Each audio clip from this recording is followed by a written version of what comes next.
আসসালামু আলাইকুম ওয়া রাহমাতুল্লাহি ওয়া বারাকাতুহু। প্রিয় দর্শক, আজকে ইউটিউবার ফাহিম হাসান চ্যানেলে আজ Adobe Photoshop full course Bangla tutorial যে কোর্সটি আমরা চালু করেছিলাম সেই কোর্সের আজকে সপ্তম পর্ব। এই পর্বে আজকে আমরা অ্যাডোবি ফটোশপে কিভাবে করে আপনারা কাজ করবেন বা অ্যাডোবি ফটোশপ সম্পর্কে আপনাদেরকে আরও বিস্তারিত ধারণা দেওয়ার ট্রাই করব।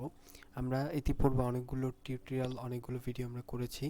সেই ভিডিওগুলোর মাধ্যমে আপনাদেরকে আমরা অনেক কিছু শেখানোর ট্রাই করেছি, যতটুকু আমাদের সম্ভব হয়েছে আমরা শেখানোর ট্রাই করেছি। এবং আজকের ভিডিওতে মূলত আমরা একটি কমন প্রবলেম নিয়ে আমরা আলোচনা করব, কারণ আমরা গত পর্বে আমরা আপনাদের সাথে টাইপ টুল নিয়ে কথা বলেছিলাম। টাইপ টুলের ক্ষেত্রে অনেকের অনেক সমস্যা হয়ে থাকে। সেই সমস্যার মধ্যে কমন যে সমস্যাটি, সেই সমস্যাটি নিয়ে আজকে কথা বলবো এবং অন্যান্য বিষয় আমরা শেখার ট্রাই করব ইনশাআল্লাহ। সো আমি আপনাদের সাথে রয়েছি এমডি ফাহিম হাসান।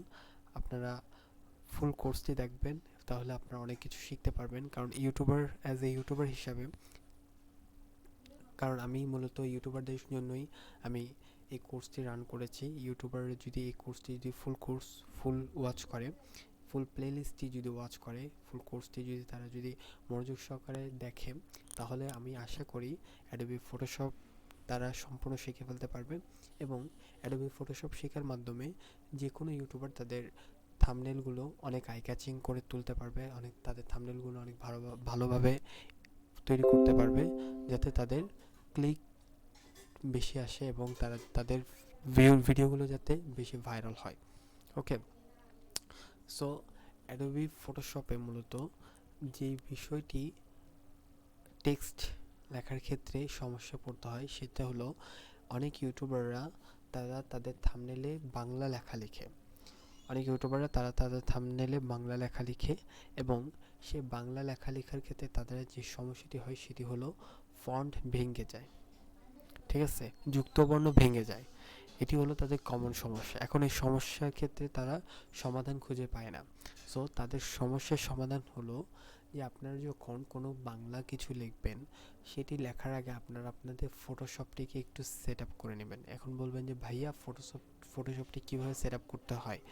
তাহলে আমি বলবো, আপনারা বাংলা লেখার ক্ষেত্রে যে সমস্যাটি ফেস করেন, যুক্তবর্ণ ভেঙে যায়, সেই জন্য আপনারা সর্বপ্রথম চলে যাবেন উপরে মেনু বারের মধ্য থেকে আপনারা চলে যাবেন এডিট অপশানে।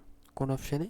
এডিট অপশানে আপনারা ক্লিক করে আপনারা দেখবেন অনেকগুলো অপশান রয়েছে এবং তার নিচে একেবারে সর্বনিচে একেবারে সব শেষে রয়েছে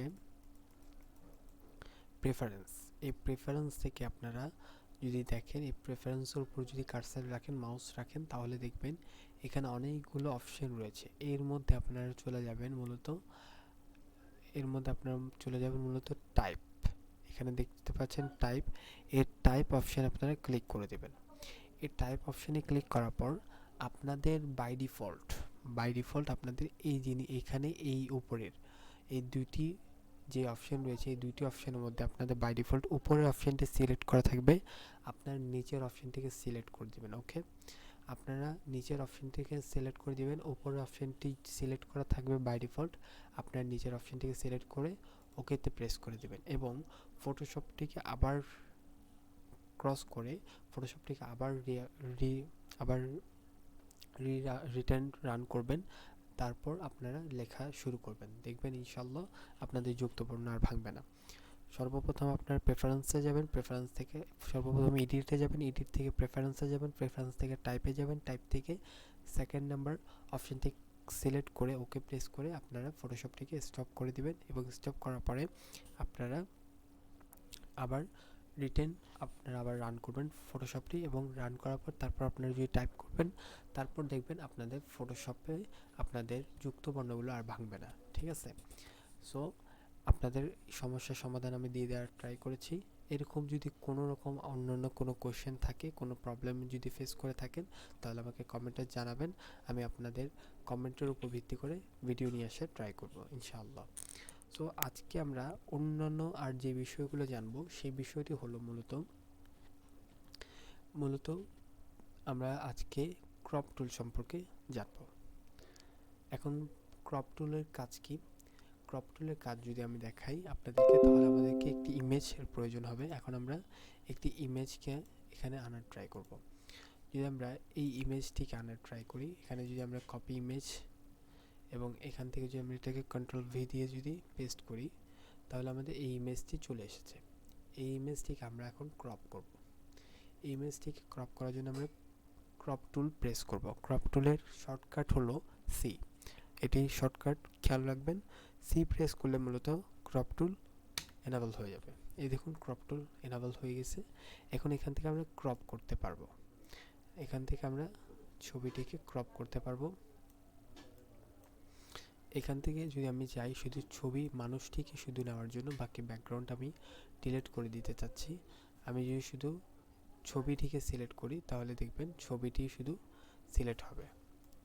আমি ছবিটিকে শুধু সিলেক্ট করলাম, এরপরে আমি এটিকে এখানে এই কারেক্ট বাটনে আমরা ক্লিক করলাম, তাহলে দেখুন ছবিটি ক্রপ হয়ে গেছে।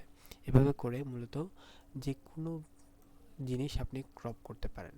আমি যদি এখানে দেহটা ছাড়া যদি শুধু ছবিটা, শুধু ফেসটা যদি আমি নিতে চাই, তাহলে এখানে আমি এভাবে করে সিলেক্ট করলে তাহলে দেখুন পুরো বডিটা ডিলিট হয়ে শুধু ফেসটা রয়ে গেছে।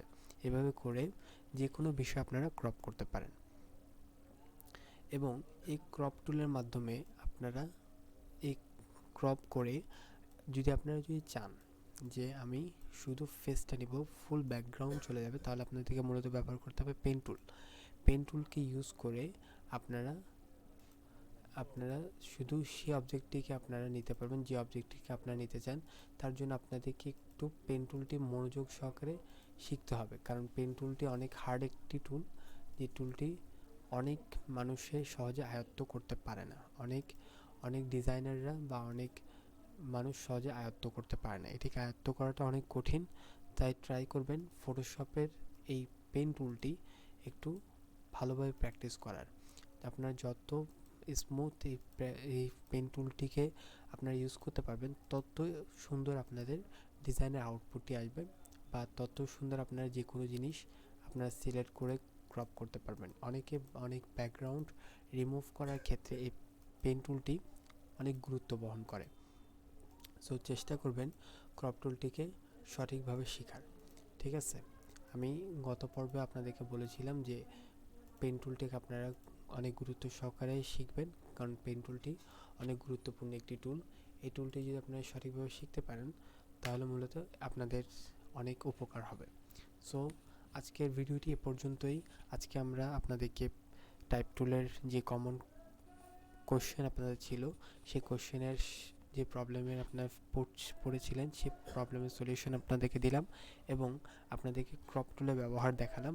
সো আজকের ভিডিওটি এই পর্যন্ত, এবং আমরা স্টেপ বাই স্টেপ অন্যান্য ভিডিওতে আপনাদের সাথে অন্যান্য বিষয়গুলো শেয়ার করার ট্রাই করব। সকলে ভালো থাকবেন, সুস্থ থাকবেন। আসসালামু আলাইকুম ওয়া রাহমাতুল্লাহি ওয়া বারাকাতুহু।